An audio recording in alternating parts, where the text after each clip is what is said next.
All right, Google Sheets has 25 functions to help you work with the dates and the times in your spreadsheets. Throughout these videos, we're going to hit on every single one of the functions. So sit back, relax, and enjoy some good spreadsheet videos.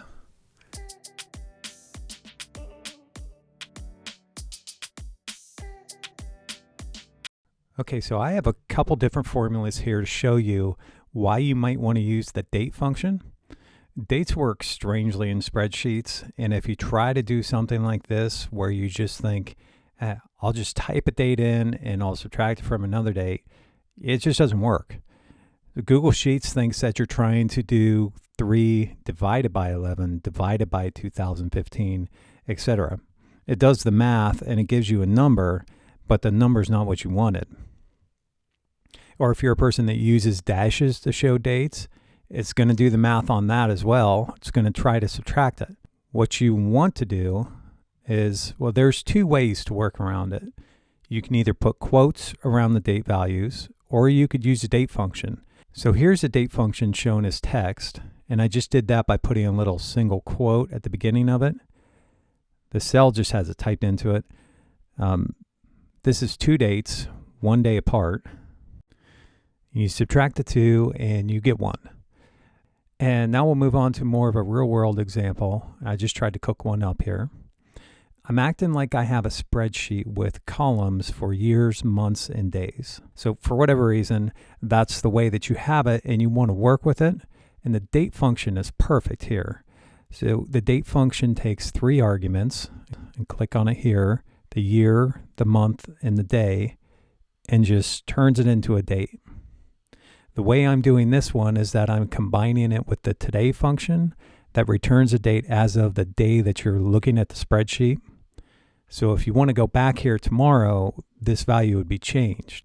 So what this is doing is this is calculating the age. Let's say these are people, the age of these people in days. So it makes sense to be using the today function as well, because tomorrow they're going to be a day older. If you were going to look at this just to see someone's age, you'd probably want to divide it by 365.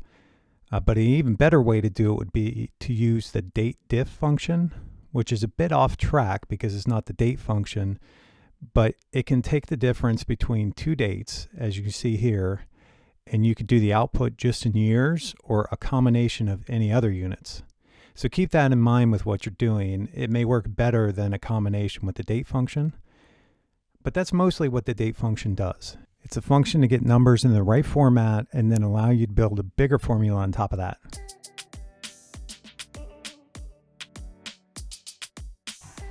If you're watching this video, I think it's pretty safe to assume that you're trying to calculate age using a spreadsheet.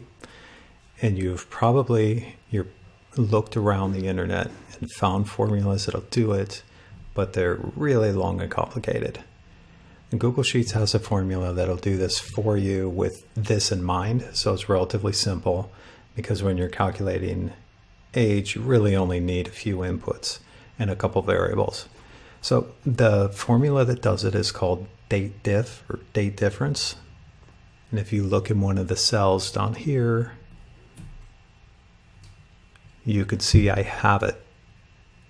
I have it input in the cell. And the DATEDIF function has 3 different inputs.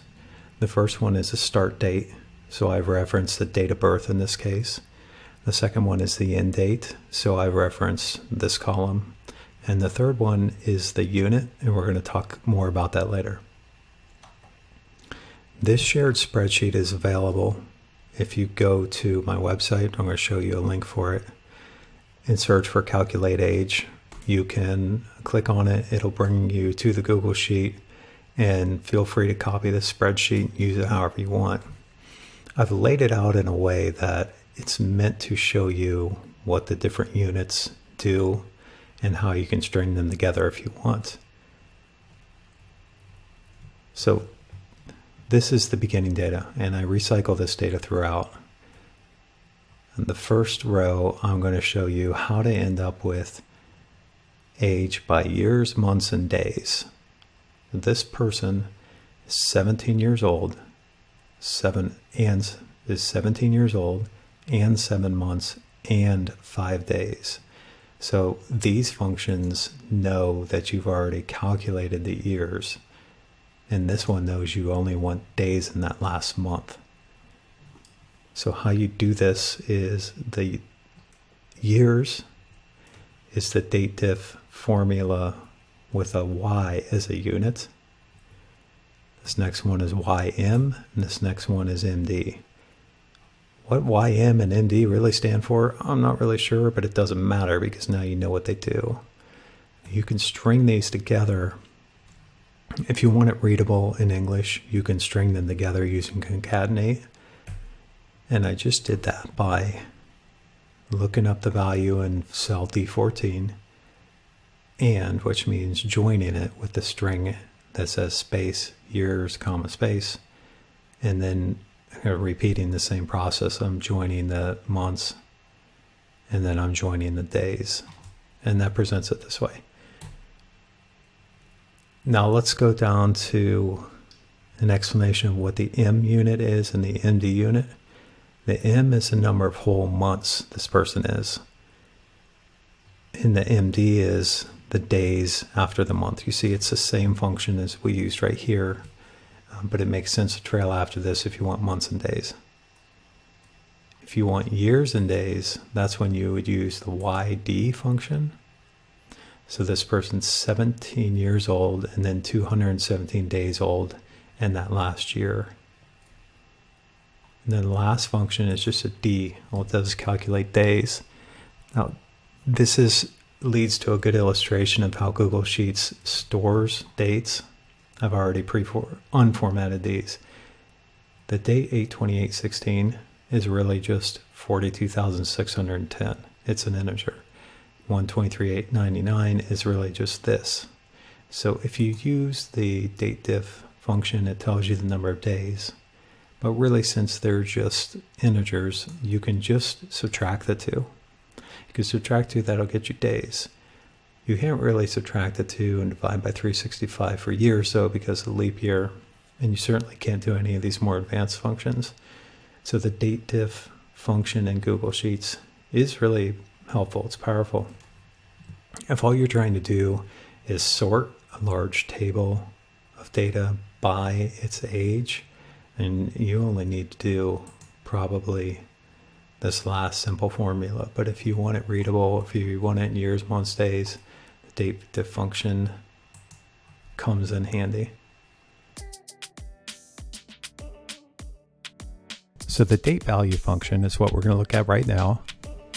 And all it does is take a date and return the serial number that represents that date. So Google Sheets really just looks at dates as serial numbers, but you don't always see that because they might be formatted as a date. So I'll type in DATEVALUE. And you either need to type in the value of the date in quotes or reference a cell. And in this case, I'm going to look at the date in A1. And that's all. That's the only argument this function wants. And it's already telling me the answer, 42,795. So when you add 1 to March 1st, it'll give you March 2nd, which is really 42,796. So let me close off the formula with the parentheses and hit enter. And there, it just gives you the serial number. Now you may think that that's not super useful, but I'll show you what we can do with it. Let's copy it down to these next 2 lines. This is just going to show us that Sheets accepts these dates as valid and it knows how to figure them out, but it's going to give you an error if you didn't put it in right. Sheets can't figure out March 1st. It doesn't know what the ST means, and it's going to give you an error. And if you look, I just left clicked in there and it's telling me that, hey, I can't figure out March 1st. I'm going to show you that these values here that are just numbers are how Sheets works with dates. And one way to visualize that is to change the format to date. Okay, so it's the same thing. It's 3/1/17. If I do Control Z to undo that, it's 42,795. Why does this matter? What does doing DATEVALUE accomplish? Well, let's say, for example, that you have a spreadsheet like this. And this is a really typical, simple example I pulled off the web of data that you might be working with at your job. And if you have to sort this data, you do this all the time, right? You want to see it chronological. I'm going to select it. I'm going to leave the header out because I don't want to sort that.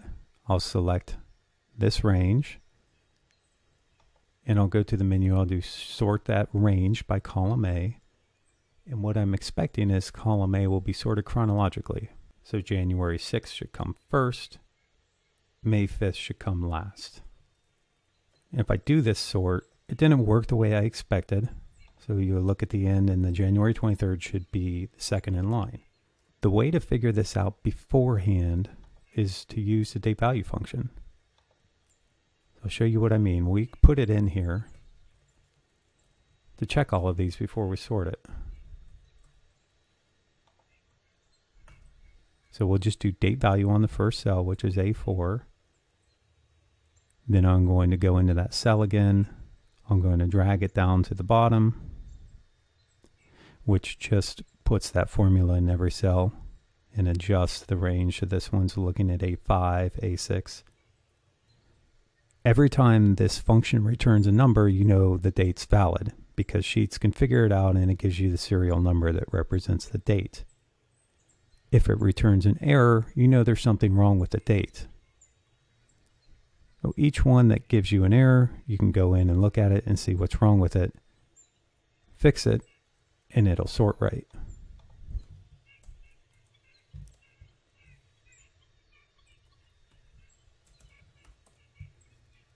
You may think you can just do this visually, but it could be a lot easier with the DATEVALUE function because you could do something like data conditional formatting, and let's apply it to the range of column B. Let's just make up something here. Let's just do, hey, if it's between 0 and 100,000, format it as green. We'll leave it the default and say done. Now if we move out of here and we'll go back and break one of these dates again, and this is going to pop up really easily. This is a way for you to check beforehand to make sure the dates are good. You could even use this as a validation to kick out values. Play around with it. Hope it's helpful to you.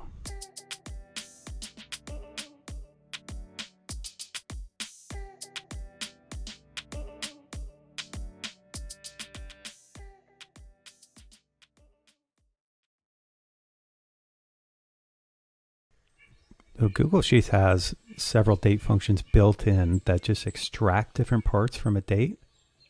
They go in order. They're pretty obvious once you see the first few: year, month, day, hour, minute, second.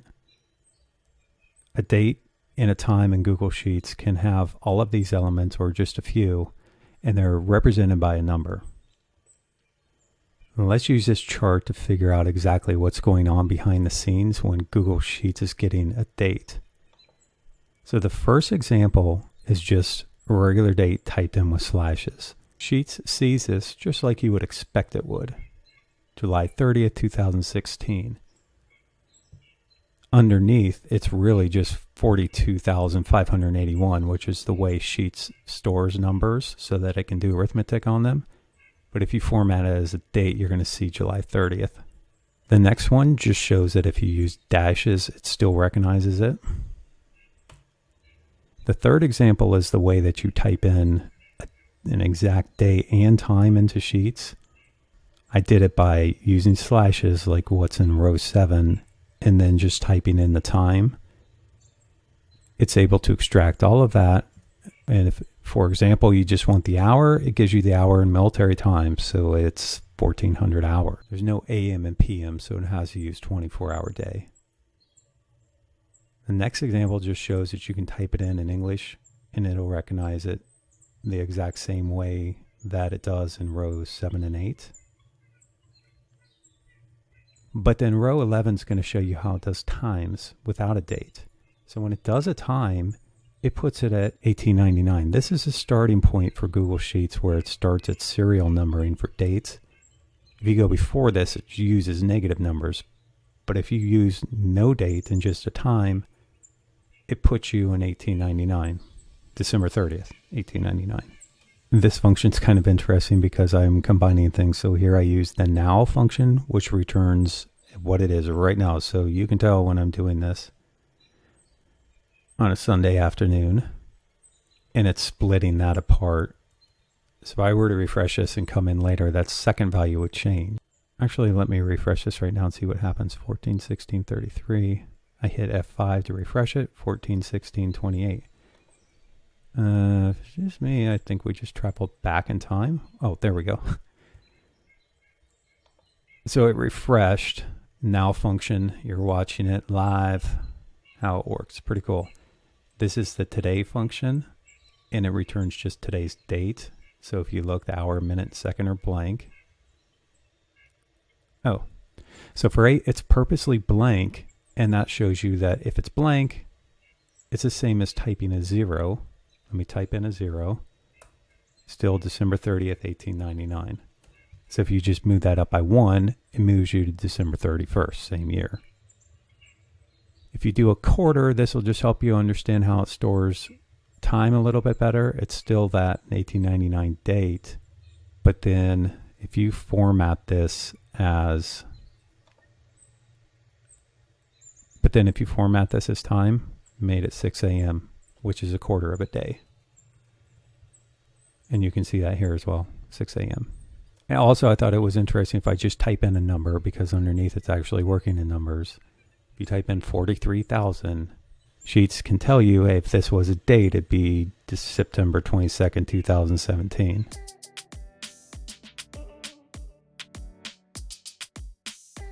So if you're using Google Sheets and you want to figure out the number of days in between two dates, there's a simple function to do it. And by simple, I mean there's only 2 inputs and you can't customize the output at all. So it's pretty quick to learn, but there are a few things that you can do right with it and there are a few things that you can do wrong. So we'll go over that. Let's say that the end date is March 1st, 2012.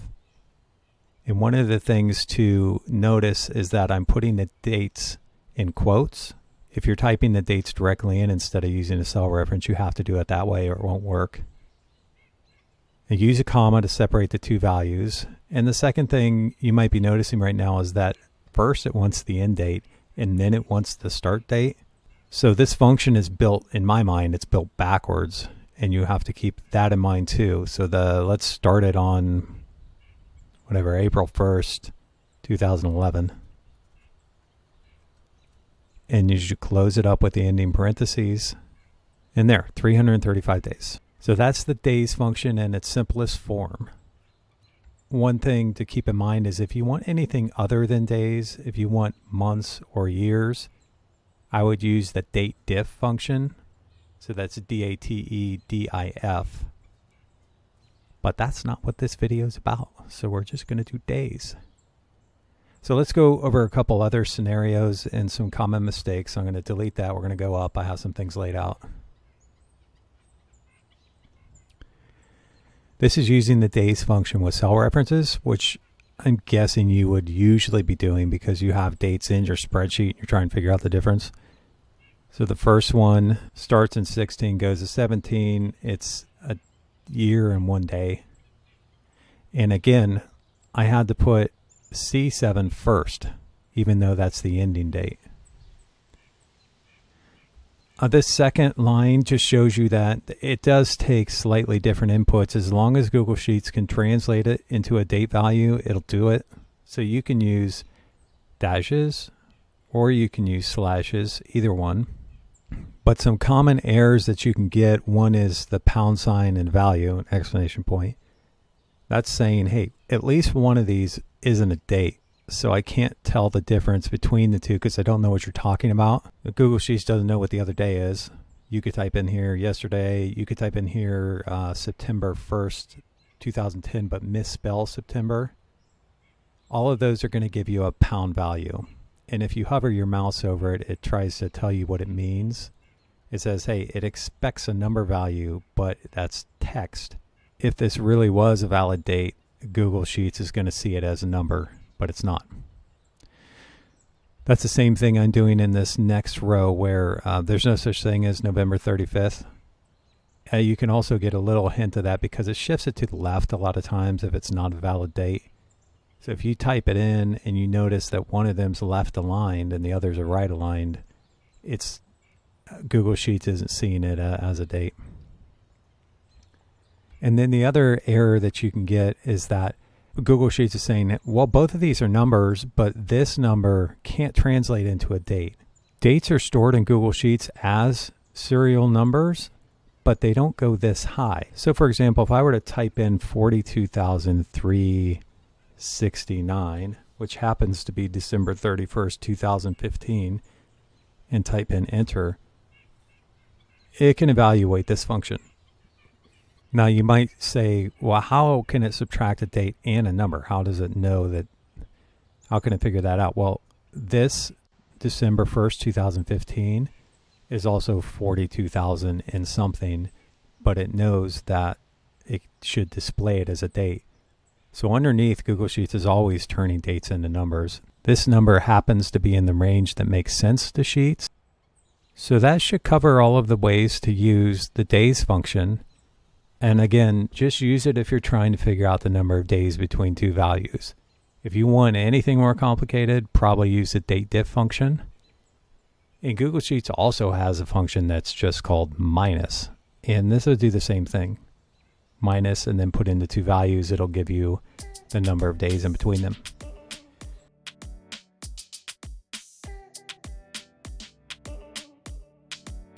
Okay, we're going to look at the days 360 function. And we're going to start out by just comparing it to subtracting 2 days to figure out the number of days in between. And that's going to help us understand what it's doing. And then later in this video, we're going to show you why you would use the days 360 function, because by itself, it doesn't really make sense. Who cares if you can be able to count days like this? But you may want to use it to deconstruct a loan document that's using the days 360 method for calculating interest. If I look at the example here, I have a start date and an end date, and then I'm finding the difference using straight subtraction, and then also the days 360 method. The subtraction, hopefully unsurprisingly, finds 365 days of difference between these two dates, but the days 360 function finds 360. The days 360 function is actually using 30 days per month. And you'll be able to see that when we look at a more detailed example coming up. There's a US version and a European version of this function, and the European version does the days of the month a little bit differently, but on the next day, this example would wash out, be the same. There's going to be very little difference between the two, but if you're doing something very exact, you're going to have to choose which one to use. And now we're going to look at this second tab to show you a little bit of detail of the mechanics of how this works. I have a spreadsheet and I have the same starting date all the way down, and then I just have every other day in a year in column B. The formula in C is just subtracting the two dates. There's 1 day between these two. And really, you could say there's 0 days between them, but there's 1 day that elapsed. Days 360 function is saying the same thing. You don't see the difference between the two until you scroll down and there's 31 days in a month. So January was calculated differently. You can see days 360 doesn't go over 30. The actual subtraction does. And then the difference column reverses after you get through February, because February has only 28 days. If you skip down to the very bottom, when there's 365 days in the equation, days 360 gives you 360. 5 days difference. Now, if you're wondering, oh wow, that's great, but why would I ever use this? You use it if you get a loan and they specify the 360 convention. And what they're doing, they're actually charging you a little more interest without changing the principal or the rate. These examples are laid out at sheetshelp.com if you want to look at them. Just search for days 360 and you can find it. But we're going to run through them right now. If you just calculate interest for a year the regular way, what you do is you take the principal here times the interest rate and you come up with 6,500. But if you calculate the interest using the 360-day method, what it does is it figures out the interest as if there were 360 days, but then applies it for 365 days. You would do that with a calculation similar to this. And there'd be several different ways to do this, but I thought this was the easiest way for you to understand. You figure out the 360 days and then you multiply it by 365, and that's your denominator. It makes the interest a little bit higher. In this example, it's $90 higher, which is 1%. And in my mind, it's just kind of a little sneaky way to get a little bit more interest. You can say, hey, this is only a 6.5% loan using the 360-day method. You say that last part quickly, right? But it does make a little bit of difference. And the 360-day method lets you figure that out. And that's basically all for using the 360-day function. Okay, we're going to take a look at the EDATE function. It's actually a handy little function that I didn't even know existed until I ran across just a little bit ago. And now I'm going to try to remember to use it in my spreadsheets. What it does is it takes a starting date and it adds or subtracts a certain number of months to it. And the magic that happens is that it knows how many days are in each month, right? So you're thinking, well, I can just add 30 or 60 or 90, but this will get you to June 17th or July 17th, etc., which is a little bit easier to do if you use this function. So it's pretty simple. Here I just added 13 months, and you can see it moved it forward from May 17th to June 17th. And then obviously it moved year too. One thing to keep in mind with this function is that it truncates the number of months that you're specifying to move it forward or back. So if you were to say 13.7, for example, it cuts that off and treats it like 13. Why you'd ever want to do that instead of just rounding, I don't know, but that's the way the Google Sheets treats it. And you can also go backwards with it. So here I'm starting on May 17th and I'm going back 2 months. And as I touched on earlier, one of the things that makes this valuable is that it knows the number of days in a month.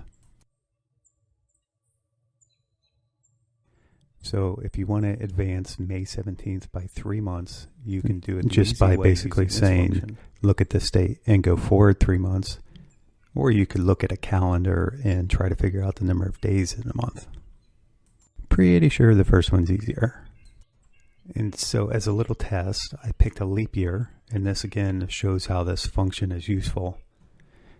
So what I did was I added 1 month to February in 1 year that had a leap year and then one that didn't. And it shows that this function's smart enough that it bumped me to the 28th day of the next month in each time. But if you just do it adding 28 days, it doesn't know that you want the same month the next month. So on one of these, it doesn't work right.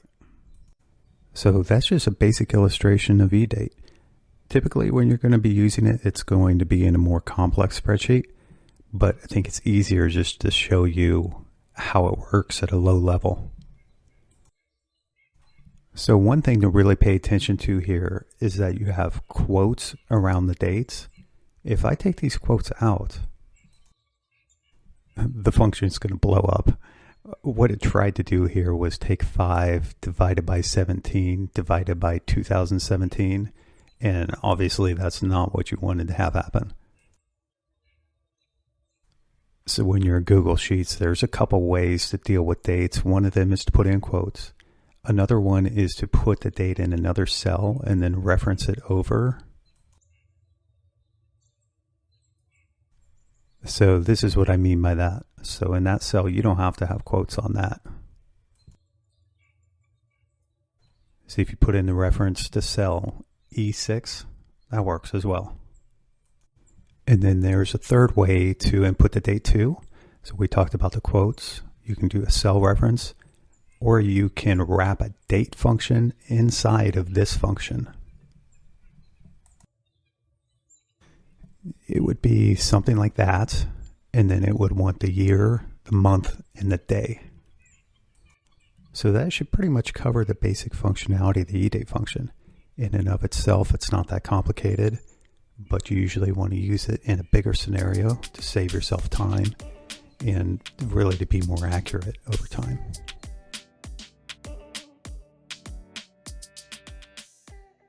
We're going to take a look at the EOMONTH function in Google Sheets. what it does is it takes a starting date and then it takes a number by which to go forward or backward, and then it returns the last day of that month. This function's smart enough where it knows the number of days in every calendar day. It knows leap year. If we want to return the 13th month after May 17th, 2017, I've typed it in here. Starting day, number of months, easy. One thing to keep in mind, if this number is 13.6, it truncates it. It doesn't round it, so that's still going to be 13. Another thing to notice when you look at this formula is that when you're putting in the dates, you have three options. You can put quotes around it. You can use the date function inside here, or you can reference a cell into which you have a date. If you reference a cell, the cell in that date doesn't have to have quotes, but if you type it right in, it does. If I take the quotes off, you're going to see what it tries to do is it just thinks I'm doing division. It thinks EOMONTH 5 divided by 17 divided by 2017, 13. So it doesn't work. Well, it thinks it worked, but it didn't give you what you wanted.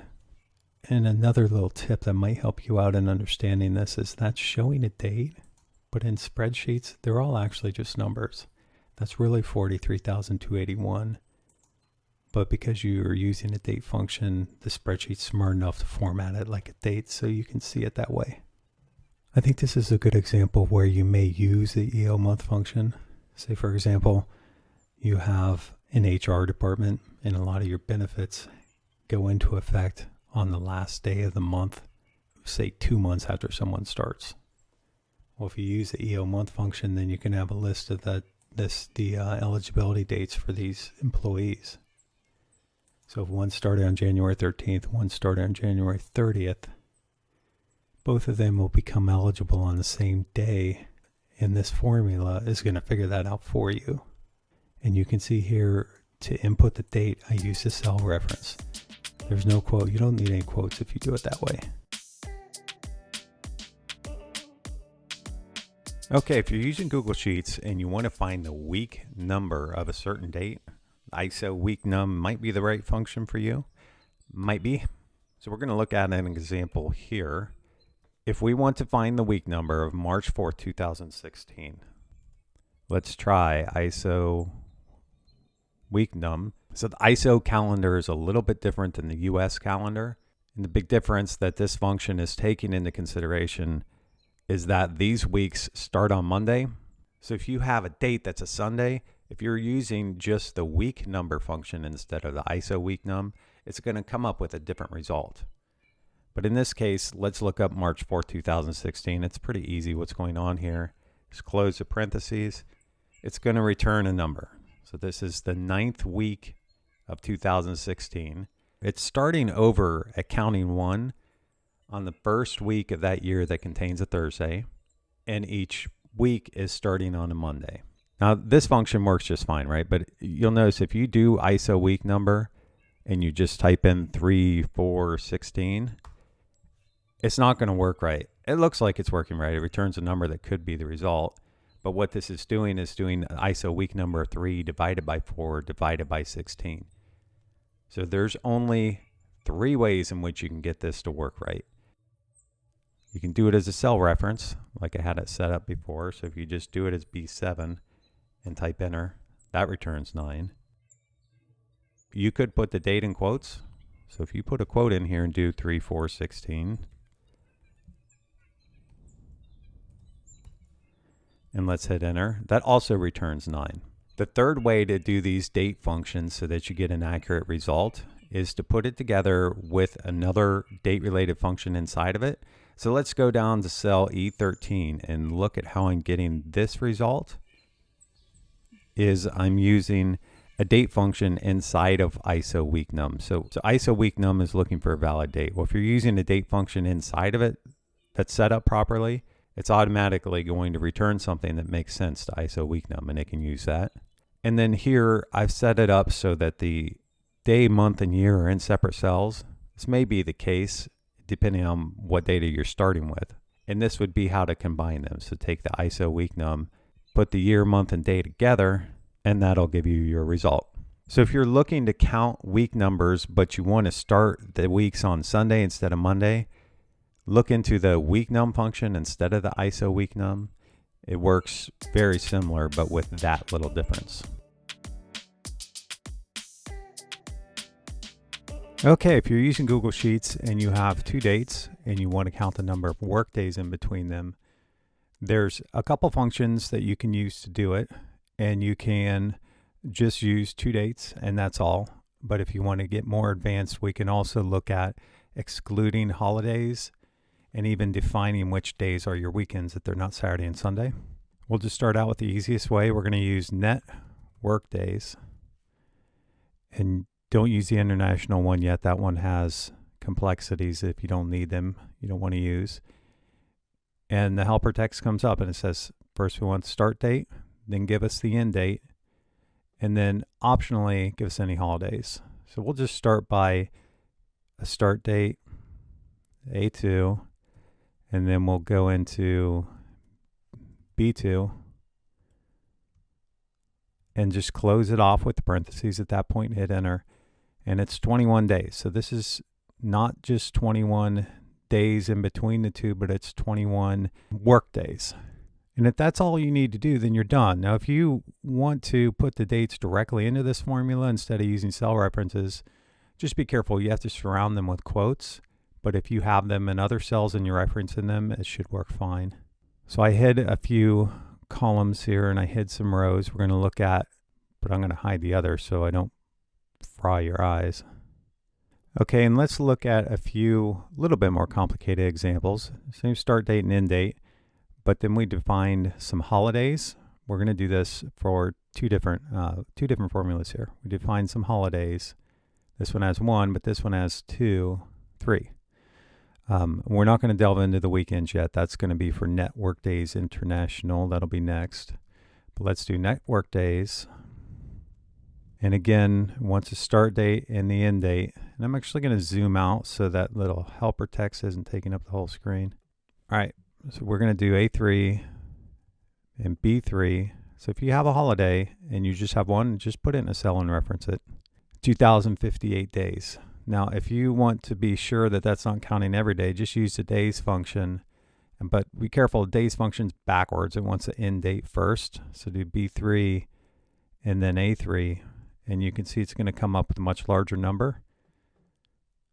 So that gives you a little bit of comfort that NETWORKDAYS is doing what it should.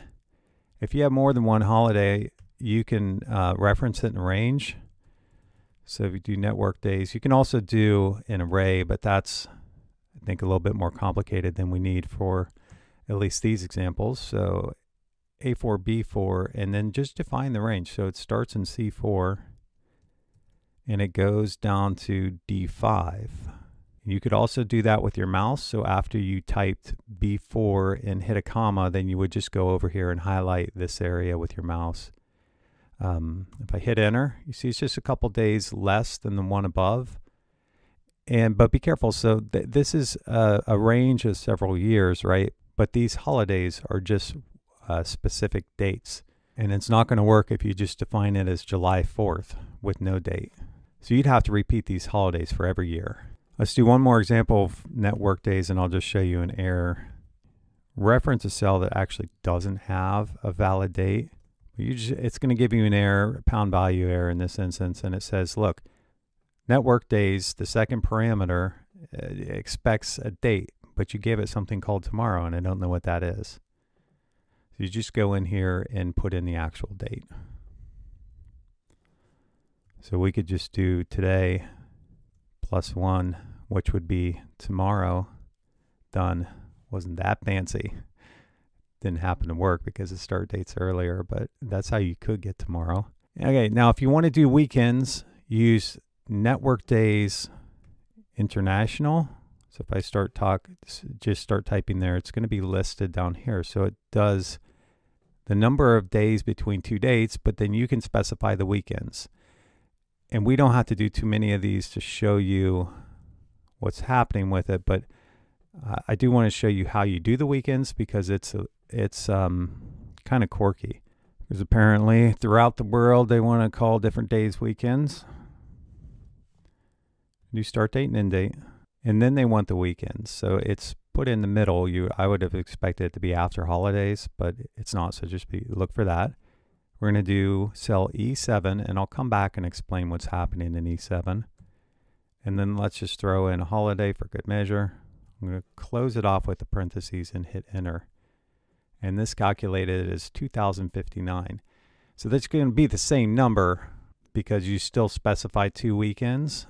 So the parameter that you specify for the weekends, which is in cell E7, this is a string, not a number. So what that means is when I go into that cell and I double click in it, there's a grave accent character right here, which is on my keyboard, at least right to the left of the number 1.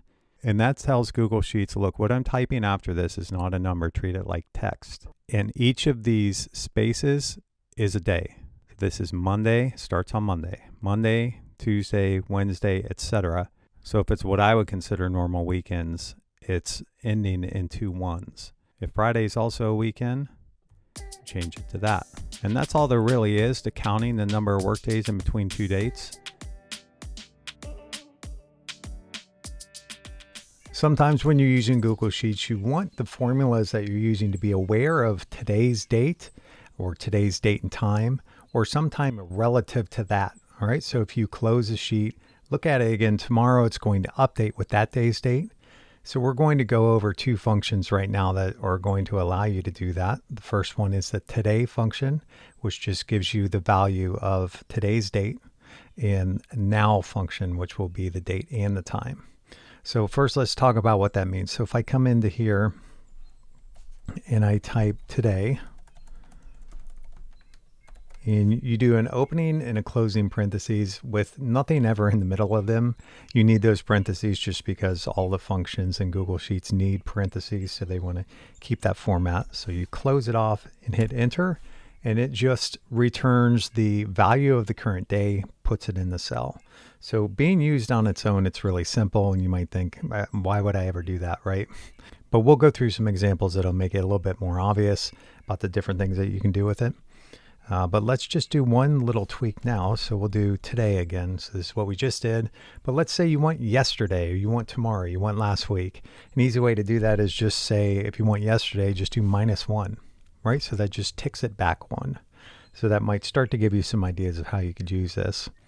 As I go through these, if you want to get links to these spreadsheets, and you can go to File and then just make a copy and put it into your own Google Drive, go to sheetshelp.com/today or /now, depending on which worksheet you want, or doing both. Scroll down to the bottom, there'll be a link down there to the spreadsheet. But let's go to the next function, which is now, and we'll just show you a simple example again. If you do now, it returns the date and the time. So what that means underneath, if I were to change that date into just plain number formatting, it would be an integer, which is what would specify the day. But then that time is going to add decimals to the end of it because it's really just a fraction of a day. All right, so keep that in mind. Also, as we go through these, you can do the same thing. You can increment this by a day, or you could do something like you can increment it by an hour. Okay, and you would do that by saying you would add 1 divided by 24 to it. All right, so that makes it 1900 hours instead of 1800 hours. All right, so let's go back to the today function. We'll look at the first kind of a real world application of it. And let's say that we wanted to do some inventory aging. So you have the purchase date here. So we're saying we're looking at finished goods. Maybe you have a warehouse where you keep these before you sell them. Yeah, but some of these are getting old, right? So we want to see how old they are. We're going to combine the today function with something called the YEARFRAC function. YEARFRAC meaning the fraction of a year. All right, so we'll say YEARFRAC, and it wants the start date. So we'll say that's when we purchased it. So that's when it starts to age. And then the end date, we'll just use today. All right, so we'll still do the opening and the closing parentheses. We'll close that off. Hit enter, and this is telling you it's 6.6 years old. Okay, so that's really handy, right? Keep in mind, when you close this worksheet, or even when you just reload it or enter another formula, This result will update. Now you won't be able to tell because it doesn't have the time on it unless you just happen to do it right after midnight. But this is always recalculated. So if you look at this tomorrow, these values will be different. So the application of now and today, you want to use it when you want a dynamic spreadsheet, when the changes are desired. So we'll paste this again, and it's just showing you doing the same thing on these subsequent rows because you have a lot of inventory. If you don't like all these decimal points on here, the YEARFRAC function does that. You can either just change the formatting by going to format number and choosing something here with less decimal points, or you could use the round function. So you would prepend, I have an example of it here, prepend the word round to these other functions, and you specify how you want it to be rounded. I'm guessing you don't want all of these decimals, but that it is accurate, so it's right. So you may want it that way. And then we'll look at another example that uses the current date and time and how you might want to do that. So we'll go back to the now function. Remember, you can get your own copy of this if you want. And we'll say, we're just going to say you keep a log of when you do something during the day. In this example, we just use when you feed your chickens. I think I was feeling funny when I made this. Although farming's not funny, it's a good job. And let's say you want to calculate when you need to feed them again, right? So you need to figure out how long it's been since you've done that. What we would do here is just come up with the current time right now and then subtract when you did it last. So you kind of get the duration between the two periods of time. So we'll start out with now. So what time is it right now? And then we'll subtract when they were fed last. And to get that, kind of as we discussed before, the date is an integer with the fraction added onto it. So we will just add that fraction for the time, hit enter, and it's saying it's been 10 hours, 8 minutes, and 15 seconds. Now be careful here, this is not an AM or a PM, so this is a duration and not a time. When you go up to format and you go to number, you see how duration is checked? So time has an AM or a PM on it. Duration is still hours, minutes, seconds, but it's a time from one point in time to another. All right, and two more examples of combining this with another function. So we'll just put these both on the screen at the same time. Let's say we wanted to return a date that's 6 months from today. All right, so what day is 6 months in the future? What you want to do, you can use a function called EDATE. And EDATE takes a starting date and then goes forward or backward however many months that you specify. So we'll use a now function in this case, but we'll talk about why this would be the same as a today function. We'll say 6 months from today. We'll do that and it works. It's March 28th, 2023. But be careful using the now function in another date function because now puts the time on the end of it, but then these date functions strip the time away. So you can either use the today function, which doesn't bother with the time, or just change the formatting to this, but know that that's going to truncate the time off of it. And if that's not what you want, then you will have to do this function another way. But this is a way to increment the date 6 months forward. You can go backwards too. I could come in here and make this -3, and that's June 28th, 2022. So you can go both ways. And the next thing that we can do is let's just say we want to return, let's find out the last day of the month. So if you forget how many days September has in it, or maybe you need the number of days in a month for whatever other calculation you're doing, the function's called EOMONTH, so end of month. The start date, let's use today this time. Although if you use now, it'd be the same thing. It would chop the time off the end, so be aware of that.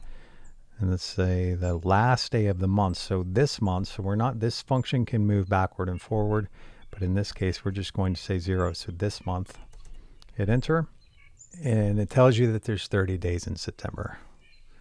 Let me change that formatting.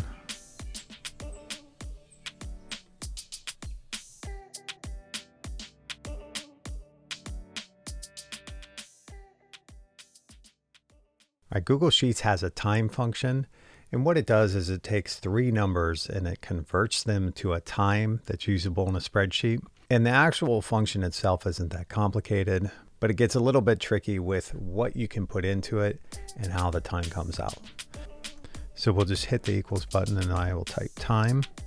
And then it needs the hour, the minute, and the second. So those are 3 inputs. They all three of them need to be valid numbers. And that's what we have here. So we have the 13th hour. We'll select that. 25th minute and the 48th second.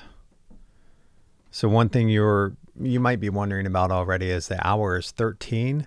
So obviously there's 12 a.m., 12 p.m. We'll see how it's going to display that. We'll hit the equal sign.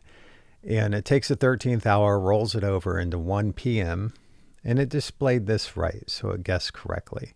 The output from the time function isn't always formatted right. So we're going to take this function and we're going to put it into these next two cells. And then we'll show some other things that can happen. So another type of formatting that you can do with this, we'll go to number. We'll come down to the date and time formatting. It could come out with a date and a time. And this is a little bit confusing if you were to see this. Days start to be counting in spreadsheets at 12/30/1899. That's day 0. So all that's saying is there is no day on this.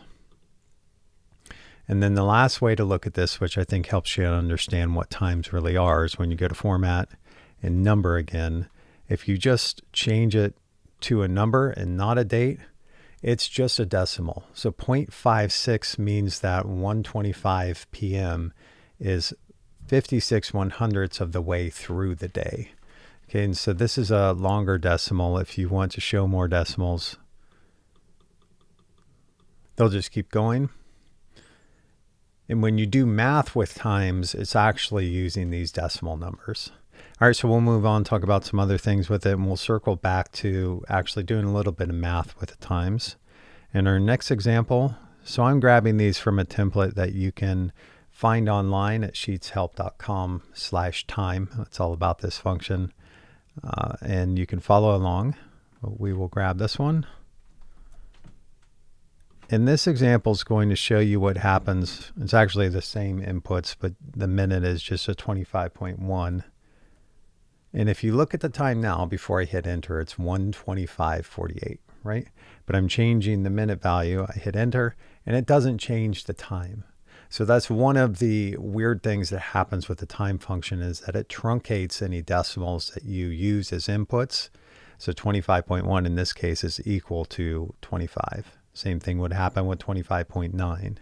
So you can get what you feel like is an inaccurate result, but you just have to know that it's truncating the decimals. So we'll change that back to 25, so we're only doing one thing at a time. And the next thing that it can do is that, so the value of the seconds can be as low as 0 or as high as 59 to really make sense in an output, but they can be higher. So let's put this at 59. So you have 1:25:59. If you go to 60, it just rolls over into the next minute.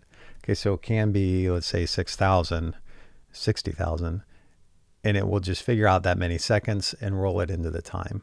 So that just shows you that the function can accept values higher than 0 to 59. If you put a negative value in here, that works too. It just rolls the time backwards. All right, so enough of playing with the inputs. Let's just use this, grab these 2 times, and we'll just use the time function in a formula, and we'll talk a little bit about why that's actually its most common use. We'll get rid of these, clear the formatting to make sure everything's okay. And let's say you want to subtract one time from another. So the result would be a duration, right? If you start something at noon and you work through to 2 p.m., it's 2 hours, but that's not 2 a.m. or 2 p.m. It's just 2 hours. So we'll go through how to do this here, and we'll start at, what is this? 3:19 p.m. And if you just typed in 3:19 and 47 seconds, and you then subtracted 1:25:48 and hit enter, it doesn't work. So that's a big reason for this time function, is that it's a way to actually get times into formulas reliably. What you could do, though, that typically works is to surround the time values in quotes. So we'll do that. And that worked. If you format that as a time, if you format that as, not as a time, as a duration, it's just under 2 hours. Okay, so that's working. But if you have these values already in your spreadsheet, using the time function is a very reliable way to get them in because it always produces a valid time. So we'll say this first time.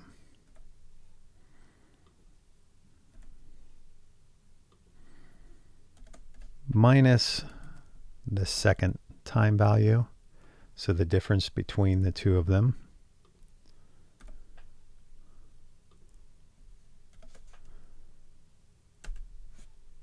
Is 1 hour 53 minutes. So when you need to take three numbers, turn them into a time, and put them into another formula, time function's the way to do it. All right, so when you're using Google Sheets, sometimes you want to use a time value in a spreadsheet. And the way that times work aren't very intuitive. So the time value function, talking about it in this tutorial, is actually going to help us understand what a time value really is in a spreadsheet. So in column A, I've listed the same value, but it's being displayed different ways. So this is 6 p.m., right? But you can show the minutes on it, minutes and seconds, or all the way to show milliseconds. And these four values are exactly the same if you use them in a formula. So we'll go down these other three examples. This isn't used in the US very often unless you're talking about military time, but you can also type in values over 12 and below 24 to get a 24-hour time. So these are treated the same. So let's use the time value function to kind of prove that out and kind of show what the time value function does. So we will hit the equal sign and we'll type time value. And when we see the function help, something interesting is happening here, is saying it's wanting a time string. So it doesn't say time, it's saying time string. And even though it says time string, it can also take just valid times. And that's what we're looking at now. In a little bit here, we'll circle back to showing you time strings and we'll talk about that and how that works. But let's just do time value and say A7. So before I hit enter here, if you can picture the total day as 1, and at 6 p.m. you've gone 3/4 of the way through the day. So when you hit enter, you get 0.75 as a time value, and that is mathematically how Google Sheets stores the value of 6 p.m. All right, so we'll drag that time value down. So that's effectively doing the time value function on all of these values. I'll let go of the mouse, just delete these two that are in an empty row. And you can see it's 0.75 for all of these. And that's just a way of showing you that times can be the exact same even if they're shown differently.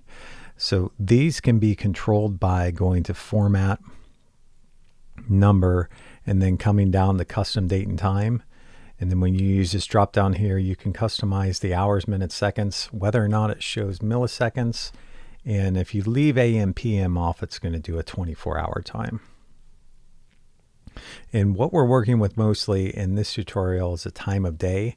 There's also duration, right? So that's just the amount of time that something takes from beginning to end. So you would format those over here, but that's a little bit outside the scope of this tutorial. So let's keep going down. Because the time value function isn't working in durations, it's converting the time of day to a decimal. So we started out by showing you how to get times into the function using a cell reference. So what else you can do if you want to type them directly in, if you just did the say 6 p.m., it's not going to work. Okay? It's going to give you an error. What you need to do to input times directly into the time value function is to surround them in quotes. And then when you surround them in quotes, it works the same. All right, so after I showed you that, let's go down to the next one. And this is where we talked about earlier, where we'd circle back to the concept that this is asking for a time string and not a time. So if you use this function in Excel, it only works in time strings. If you get a valid time, you get an error. Google Sheets, it works a little bit differently. So I think it's kind of weird that they still call it a time string, right? But it is. So let's work with it this way. If I point it towards A47, we'll hit the escape key. We'll go over here and look at the value that's in A47. And I have a little single quote before it, and that's a way to tell a spreadsheet, treat this value as text. Even if it looks like a number, treat it as text. So sometimes values will come into your spreadsheet, say they're dumped from a database at work, or you get a copy of a spreadsheet and whoever else used it before you had times in there, but they're not actually being recognized as numbers. So you can tell on these because they're shifted to the left of the cell. There's no formatting applied to this. This is default formatting, and text values shift to the left. But the time value function still works on these because it accepts time strings and it converts them to 0.75. But the catch is, and why I'm showing you 3 of these, is that they still have to be in the valid format. So it's a little bit weird, even though they're not valid times, they're strings, they still have to be constructed like them. Otherwise, time value function doesn't know how to read them.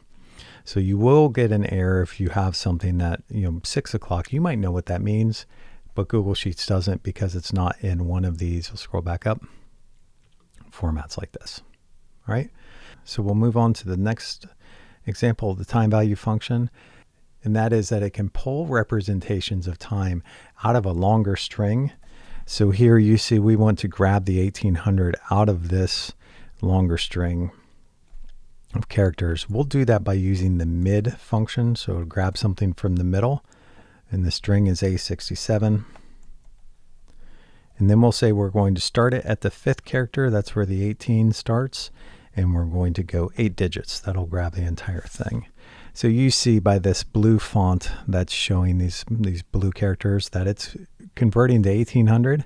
And you can use a time value function on something like this. So we'll say time value. We'll wrap that entire function inside the time value function, hit enter, and it returns a 0.75. All right, so it can help you convert values that are coming out of other functions. And the last thing to show about this function, and it does this on purpose, but if you're not aware of it, it might cause a problem. What it does is it ignores the date value on a time, if there is one. So in cell A84, I appended October 8th, 2022 onto the 6 p.m. But if you run the time value function on it, it still just returns 0.75. So it's ignoring that day value if it was including it. So we will go here, we will do date value of A84 plus the time value. All right, and a result like that, 44,842.75 is the entire day and the time. But if you just use the time value, it purposely chops off the day and only returns the time. All right, if you're using Google Sheets, you may want to find the day of the week as a number. So we're going to talk about how to do that right now, and we're going to start off with the today function. So that's just a way to return today's date. And let's say I want to find what day of the week today is. So I know today is Wednesday, but if I want to find out the actual number, there's something called the weekday function. And for that function, you can do the input one of 3 different ways. The first way, which I'll show you right now, is just to point it to a cell that has a valid date in it. So this would be A1. I'm going to click on A1 with my mouse. I can close this function off, and there it is. It returns a 4. So the basic use of it is very easy, very straightforward. First, we'll go over some options and then different ways to input the date. So we'll double click back in the cell where the weekday function is. And if we want to see the help, you just need to move the cursor inside the parentheses. The help pops up. And what we want to talk about is the type. So I'll go to sheetshelp.com here and just show what I'm talking about, the type. It defaults to 1, so you don't need anything. And what 1 does is it makes Sunday 1, and it goes all the way through Saturday, which is 7. If you use a 2, it just makes the first day of the week Monday. But then for some reason, you may want to make Monday 0. I don't know why. You would use the option 3 there. So let's go back. Let's just use this as a 2. It's going to change from a 4 to a 3. All right, so those are the different ways to use the weekday function. But the other thing that you have to be careful about, which may have brought you to this video because you were having an error, is that it's hard to get the date in here right. So the first way, which we just talked about, is to have it in another cell and make sure it's valid. Second way would be to run the weekday function again, and you need to put the date in quotes. So let's say today is 12/29/2021. I'm in the US, so they go in month, day, year order, but the quotes is what you may be forgetting. We just close that off, we'll get a 4 again. Then the third way to use the function would be to wrap the date function inside. So the date function takes the year, then it takes the month, then it takes the day. You don't need quotes if you're doing it that way. Now, typically it's a little bit more clunky to write it out this way, but if maybe the month is in another column and the year in a third column, you can use this, and these can be cell references too.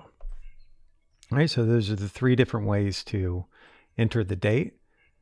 And then if you want more than the week number, if you actually want to return the name of the day of the week, so let's say Sunday, Saturday, Wednesday, etc., there are several different ways to do that. I'll link to another video that shows you other options, but what you can do is wrap this in the choose function. So inside the choose function, what it wants is an index. We're going to list out a series of choices, and then the index is going to tell us which one. So the index will actually be the weekday function, and we're going to point it at A1. And what we're going to do with that index number is we're going to use it to choose between these options. We did not specify a 1, 2, or 3 as a type with the weekday function. The 1 will be a Sunday. So the first choice we're going to say is Sunday. Second is going to be Monday. Saturday. And we'll use the parentheses to close that off and hit enter. And there you go. So you've used the weekday function, but then you're returning text with it. So we'll test this with a few other days. We'll take the today function and we'll add 1 to it. And then we'll take the today function and we'll add 2 to it to move into the future. And we'll take the formula in B1, drag it down to B2 and B3 and let go of the mouse. There you go.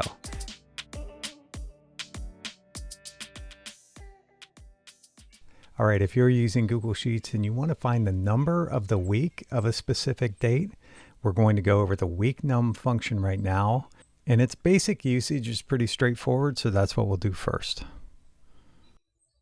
Let's just type out the function. And we're going to use a simple cell reference. The date that we want is in A2. So we'll just select A2. And the next parameter, which is type, is an optional argument, meaning you don't need to use it. So first we're going to do these functions without specifying the type, and then we'll start modifying that, talk about what that means. All right, so the result of the week number for September 12th, 2022 is 38. And that means it's the 38th week of the year. Now let's drag this down to see that it'll do it for different dates, right? But as you use this more, you're going to notice some results that might confuse you a little bit. For example, what's in B3 right now. So I'm going to grab this next table, and I've applied conditional formatting to this area to help us see what's going on. But these are the different types that you can specify in the function. So when you go to the web page that accompanies this, we'll scroll up a little bit. This is sheetshelp.com. When you don't specify anything, it defaults to acting like a 1. And then these other types specify a different day of the week on which to start the week. That's 1, 2, and then 11 through 17. We'll look at those. And then 21 is its own animal, if you will. It's using the ISO convention. So this is a standardized way of counting weeks that's mostly used in Europe. And it has its own function called the ISOWEEKNUM function. I'll link to a video on that right now. But if you use 21 in the week number function, it acts like the ISOWEEKNUM function. Let's go back to this table and let's look at number 1. Number 1 begins on Sunday. So the day of the week became 53 on Sunday, but then all of these week number counting options, except for the last one, which uses the ISO method, reset to number 1 on January 1st, no matter what day of the week it is. So there weren't necessarily 753s because it just stops no matter what on January 1st and resets to 1. And then because we're using method 1, that following Sunday, it increments to 2. It's a little bit confusing, but if you're in the middle of the year, it doesn't really matter. Every 7 days it increments by 1, but it is strange at the beginning and at the end of the year. Let's talk about 21 for a minute.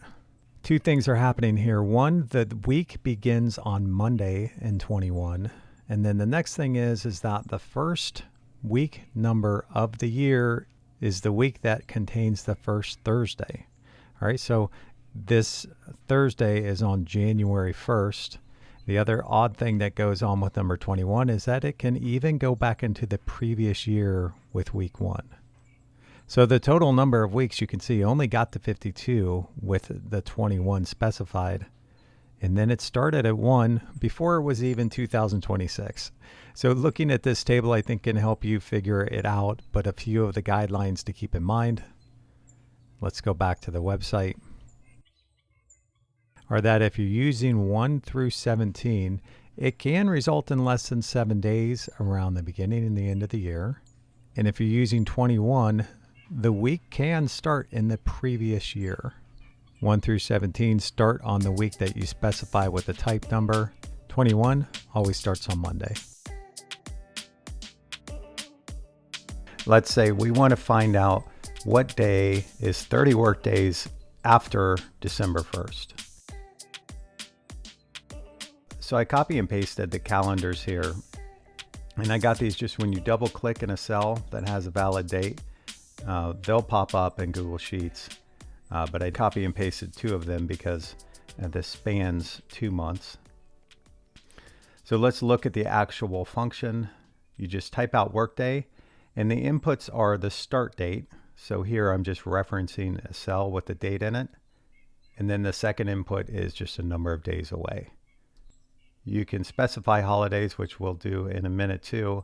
But right now you're already getting an output. You can see it here in the blue font. It's saying January 12th, 2018 is 30 days away.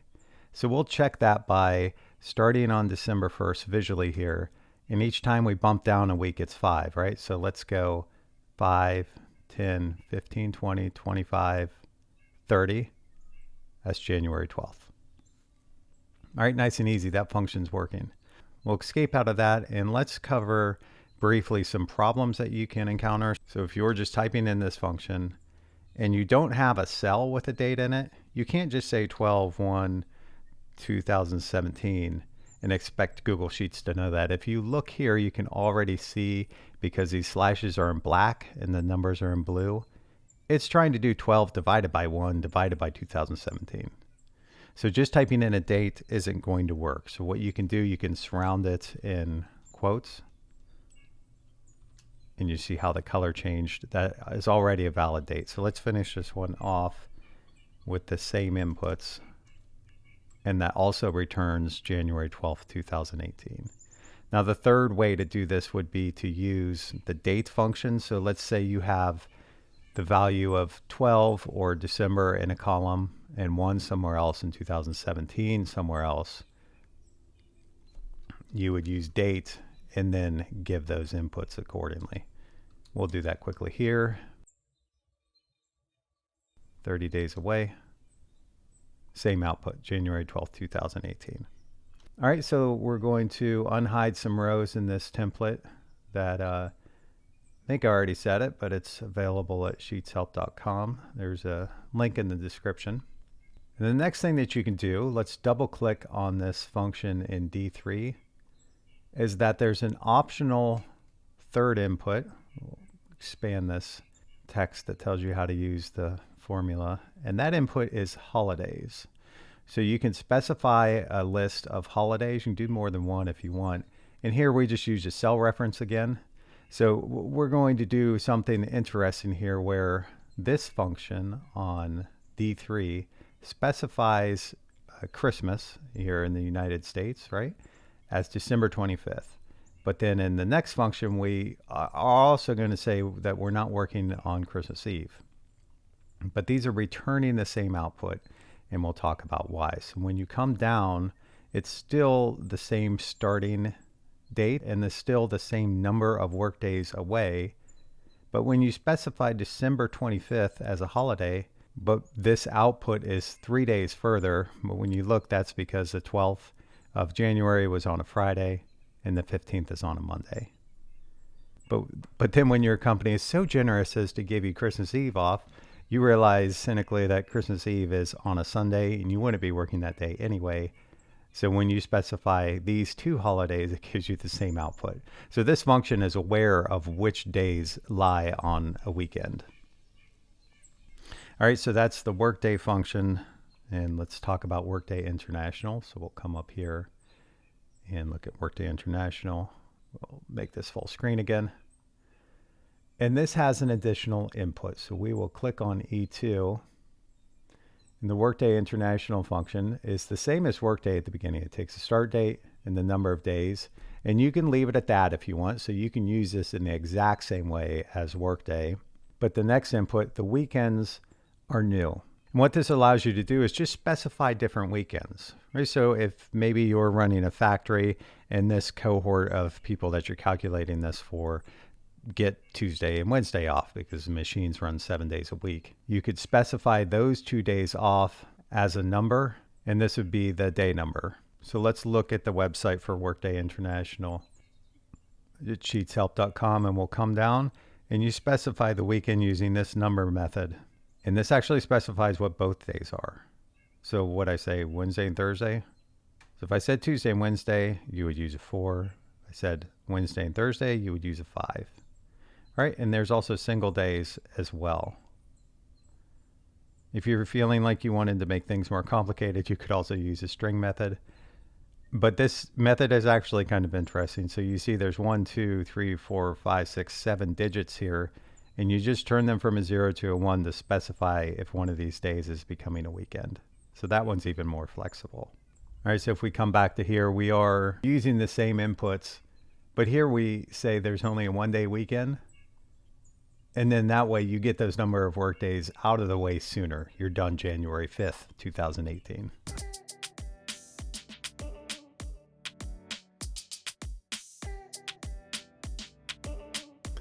All right, welcome to the Sheets Help YouTube channel. And right now we're going to be going over the YEARFRAC function in Google Sheets.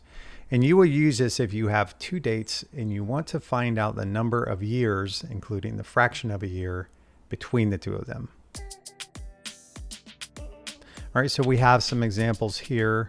And the first thing that you want to look at, especially if you're having problems with the function, is that the first two inputs, so the start date and the end date, are valid dates. You may have something typed in here that's not actually converting to a date. So we'll just check these. We'll go to Format and Conditional Formatting. And we'll just say, look, this range, let's format the cells if they are, go down to Custom Formula Is, and use the isDay function, which returns a true if it's a date. You want to start the custom formatting in the upper left-hand corner of your range. And we'll click Done. So all of these are valid dates. So we know that these functions, they should work okay. But if you're having problems, probably do that. And let's double click in this function again. And we'll look at the last parameter. This is the one that's probably a little bit confusing if you've never used YEARFRAC before. And we'll go over to the supporting website for Sheets Help, and we'll look at the explanations for these different date conventions. We don't need to go through all of them, but the one that you would typically use if you're just using this to say calculate an age would be 1. So that's the actual number of days over the actual number of days in that particular year. You only wouldn't use this if you have a specific financial function. So the last example that we'll go through, we'll use 0, just saying that it's a United States financial convention. And what that does is it only counts 30 days each month and 360 in the year. So if you're in the end of the third month, it'll be 90 over 360. Once you get to the 31st day, it stops counting. All right, so it's a little bit weird. You would only use it if you needed to. So let's look at the difference between these day count conventions. And we will just drag this formula down. So this formula is referencing C5. So in this one, it's going to use 0. And then the rest of them, it'll use 1, 2, 3, and 4. And as you can see, they're pretty close. So if you accidentally use the wrong one, it's probably not a big deal. And some of them produce the exact same result. But that's enough of the different day count conventions. And we'll go down and we'll do a practical application, which is just calculating age. And we want to use the full abilities of YEARFRAC here. So we want the age and the portion of the subsequent year that it calculates. You'll see what I mean. So let's do YEARFRAC. And the start date will be this person's birthday, right? So they were born in 87, young person. And then the end date will be, let's do it today, right? So every time you go into the spreadsheet, the value of today will update. So this date will always be current. This year, this age will always be current. And we'll say today. The today argument doesn't need anything. You just need to start and end the parentheses. So that will return whatever day it is that you're creating this. We'll use the day count convention of 1 because that's actual over actual. Close this off, and this person's over 34 years old, but not quite 35. And if you want to display their age in whole years, one is you could use the DATEDIF function and specify the output in years. So I'll put a link to that video in the upper right hand corner, and I'll put it in the description. But if you want to do it using YEARFRAC, it's not hard. You just wrap the function in the INT function. So this is just converts the whatever's inside of it to a whole integer by rounding down. So now we'll do YEARFRAC. And we will use the same start date. So that's A27. End date will be today. The convention will be 1. All right, so this is a similar result, but it's, someone's not going to say their age is, hey, I'm 34.8 years old, right? So if you want it to be a whole number, just use that function. And as I'm going through these, you'll see that I'm using dates by referencing cells that they're in. If you wanted to type these dates in, that could be another problem if you're experiencing difficulties with this function. Let me get back into this cell. Let's say you wanted to input 101187, but you had to type it directly in. You need to surround it with quotes. If you don't, it's going to do division on those numbers, not knowing that it's a date. So as long as you surround it in quotes, that'll work too. All right, so let's go on to this last example. And this is using YEARFRAC to actually calculate the amount of interest expense on a loan. So what we want to do, we have the start date and the end date, right? So you need that for YEARFRAC. So that's the period of time over which this calculation has elapsed. And then you know the total term of the loan. And so what we'll do is we will say, we want the fraction of the year first. So we'll do YEARFRAC. I'm going to say the start date is in D32. End date is, I wrote today's date in here, but then I put it in E32, so we will use that. Now the day count convention here is going to be 0, and that is the, let's check, 30 over 360. So a lot of times that's used in a financial setting. Don't ask me why. So we will do that and be a slightly different output, but I've actually tried it with a 0 and a 1, and it doesn't even change the cents on this example, so I want to get too wrapped up in it. We're going to take that fraction of the year. We're going to multiply it by the principal, which is in A32. That's the amount of the loan, multiplied by the rate, which is in C32. And in this case, we actually don't need the term. Thinking about it, I'm not sure why it's in this example. But this is all we need. Let's hit enter here. And it's $633.33 of interest incurred in a little over a year. So if you think about it, it's a 5.7% interest rate. That makes sense. It would probably be $570 in the first year. It's added on a little bit more than a month on top of that. Recording, yeah. I was double checking to make sure that I got all of the date functions. So if you go on to Google Sheets function list and you just type in date, all of the ones that come up here, I got into the video.